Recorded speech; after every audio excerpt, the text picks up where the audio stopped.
Have you ever wondered what became of the men behind the deadliest machine gun of World War II? The men who stood inside steel bunkers on June 6, 1944, pulling the trigger on the MG42, as thousands of Allied soldiers stormed the beaches below them. Most people know the sound of the MG42, that ripping, metallic roar nicknamed Hitler's Buzzsaw, but very few know the fate of the men who fired it on D-Day, or the horrifying reality they faced on the morning that changed the world. Today, you're going to hear that story. To understand their fate, you first need to know the weapon. The machine that terrified an army when the MG42 reached the battlefield in 1942, it instantly transformed German defensive doctrine.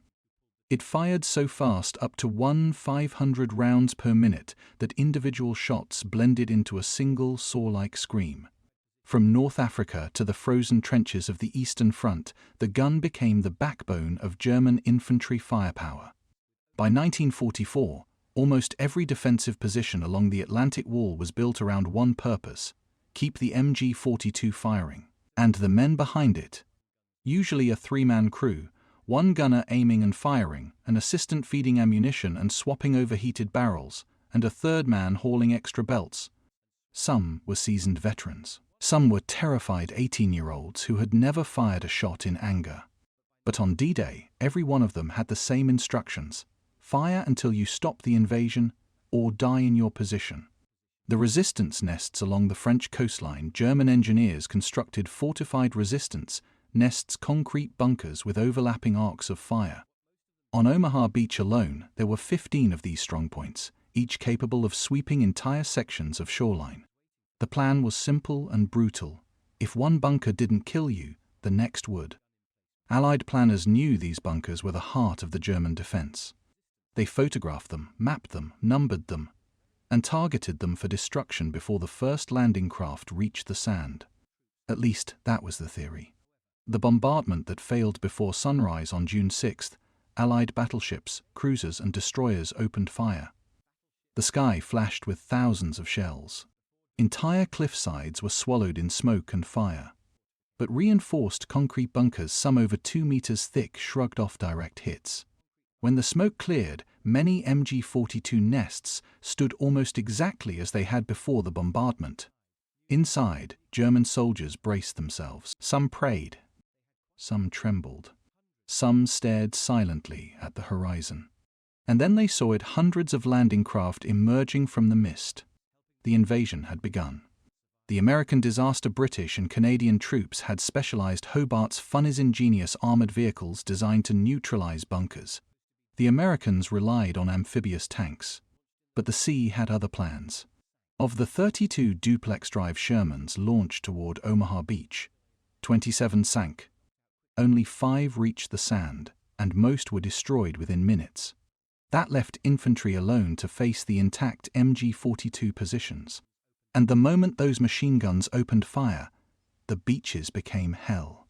Mowing the grass, German MG42 crews used tactics designed to maximize terror and casualties. One method was called mowing the grass, firing low, cutting through legs, forcing men to fall, creating obstacles of wounded bodies that slowed the advance and trapped medics under fire. Another tactic was deception. One bunker might fire tracer rounds high to make it seem their aim was off, while a second gun, hidden and silent, fired at the exact height of a man's chest. To a soldier running across open sand, the trick was invisible, until it wasn't. The first waves and the collapse of the plan as the landing craft slammed open, men poured into waist-deep surf under a storm of bullets. Many froze. Some dove for cover that didn't exist. Officers screamed for movement: get off the beach or die on it. One American company at Dog Green sector suffered nearly 90% casualties within minutes. Yet still, they pushed forward. Some crawled behind beach obstacles. Some lay among the dead. Some charged during the split-second pauses when MG42 crews changed barrels or swapped ammunition belts. Small squads began acting on instinct, not orders. One team armed with a bazooka crawled towards strongpoint WN61. They blew apart an anti-tank gun and neutralized 2 MG42 positions, losing only 1 man. That tiny breakthrough opened a narrow path inland, one of the first cracks in the German line. Across Omaha, similar acts of desperation and courage slowly shifted the tide. Inside the bunkers, the gunners' hell for German gunners, the view from the firing slit was surreal. At WN62, a 20-year-old gunner named Heinrich Sevelow, often cited in accounts though he used the spelling Salo or CAO in some interviews, awoke to the invasion alarm. By dawn he was alone behind his MG42. His assistant gunner had been killed, ammunition runners were dead or missing. He fired almost continuously for hours. 12,000 rounds, belt after belt, watching the beach fill with bodies, watching more men appear behind them. He later said it felt like trying to empty the ocean with a bucket.